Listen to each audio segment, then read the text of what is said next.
Welcome to Ridhima kitchen. வாங்க இன்னைக்கு நம்ம வீட்டில் ஒரு அரைக்கீரை செய்கிறது பார்க்கலாம்.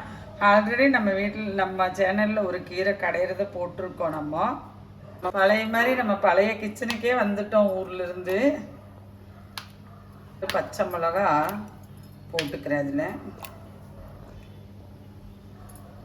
அதோட ஒரு இவ்வளோ பெரிய சின்ன தக்காளி ஒன்று போட்டுட்டேன். ஒரு கொத்து கருவேப்பிலை பாருங்க. இந்த தண்ணியில் வந்து நான் 4 வெள்ளைப்பூண்டு போட்டுக்கிறேன். சின்ன வெங்காயம் அதுவும் போட்டுட்டேன். தண்ணி நல்லா கொதிக்கட்டும். பாருங்க, தக்காளி பச்சை மிளகாய் எல்லாம் நல்லா வெந்துருச்சு. இதில் வந்து கீரை போட்டுடலாம். இதெல்லாம் மேக்சிமம் எல்லாத்து வீட்லேயும் செய்கிறது தான். கீரை நிறைய விதமாக கடையிலாங்க.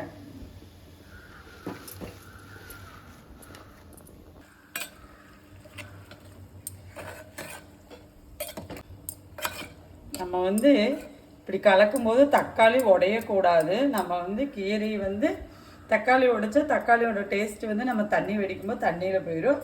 அது மாத்திரம் தக்காளி உடையாமல் கலந்து விட வேணும். ஒரு ட்ரிப்பு கலந்தால் போதும், அப்படியே அது கீரை அமுந்துரும். பானையில் வேகமாக வெந்துடும். வேகட்டும்.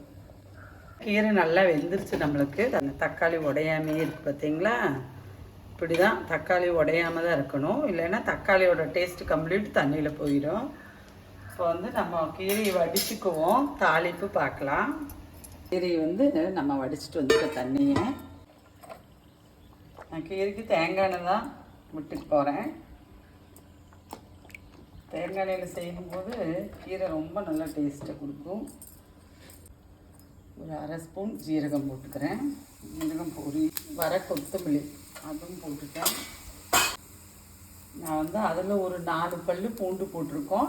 இதில் ஒரு 10 பல்லு பூண்டு போட்டுட்டு போகிறேன்.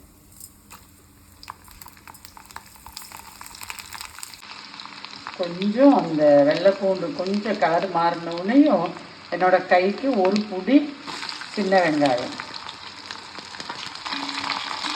நான் கருவேப்பிலை அதிலேயே போட்டு வேக விட்டுட்டேன். அதனால நான் இப்போ கருவேப்பிலை போடலை. ஒரு 5-6 கொத்து மல்லித்தலை நீங்கள் இந்த கீரையிலேயே போட்டு வேக வச்சுக்கலாம்.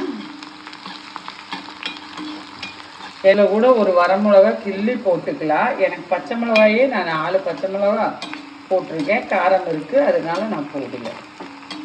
நீங்கள் வேணா கூட ஒரு வரமிளகா கிள்ளி போட்டு தாளிச்சுக்கேன்.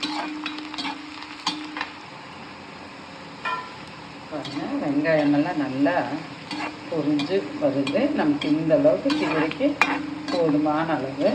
இப்போ வந்து நீங்கள் மிக்சியில் ஓட்டு அடிக்கிற மாதிரி இருந்தாலும் பல்ஸ் மூடில் 2 ரன் பண்ணிங்கன்னா கீரை நைஸ் ஆகிடும். ரொம்ப நைஸாக அரைக்கக்கூடாது, மேக்ஸிமம் மீடியமாக அரைச்சி எடுத்துக்கணும். நான் வந்து இப்போது கீரையை வந்து கடைய தான் போகிறேன், அதனால் நான் இதுலேயே போட்டு கடைஞ்சிட்டு போகிறேன். இது போதும்.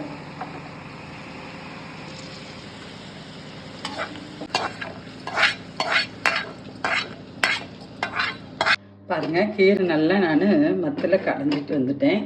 இந்த அளவு கடைஞ்சிட்டேன். வாங்க நம்ம வீட்டில் அரைக்கீரை கடைஞ்சது சாப்பிட்லாம். ரொம்ப டேஸ்ட்டாக இருக்கும். நீங்கள் இப்படி செஞ்சு பாருங்கள். எல்லாத்து வீட்லேயும் மேக்ஸிமம் செய்கிறது தான். வாங்க நம்ம வீட்டில் குதிரைவாலி ரைஸ் கூட இந்த கீரை சாப்பிட்லாம். நன்றி, வணக்கம்.